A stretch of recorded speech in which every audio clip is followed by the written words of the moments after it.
An exciting potential use of the abscopal effect may be in people who do not initially respond to immunotherapy drugs, checkpoint inhibitors. While these drugs can sometimes be very effective in shrinking tumors such as melanoma or non-small cell lung cancer, and sometimes even result in complete remission, they only work in a relatively small percentage of people. In particular, tumors that have low PD-L1 levels or a low mutational burden tend to not respond well to these drugs. There are also some types of tumors that don't respond well to checkpoint inhibitors at all. The hope is that radiation may lead to these drugs working in some people for which they were previously ineffective.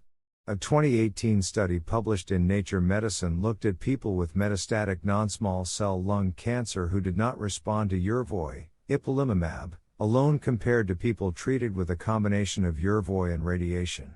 Among those receiving the combination treatment, 18% of those enrolled and 33% of people who could be adequately evaluated had an objective response to treatment. Overall, the combination of the checkpoint inhibitor plus radiation resulted in disease control in 31% of the people. Of those who achieved disease control, the overall survival was 20.4 months compared with 3.5 months in the control group.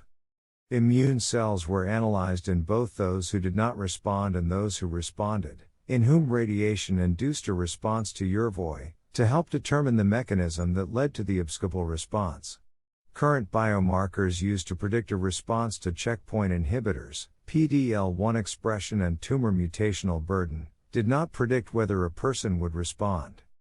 Instead, the induction of interferon beta and the increase and decrease of distinct T-cell receptor clones predicted a response, suggesting that radiation may be immunogenic, result in an immune response to tumor in other regions.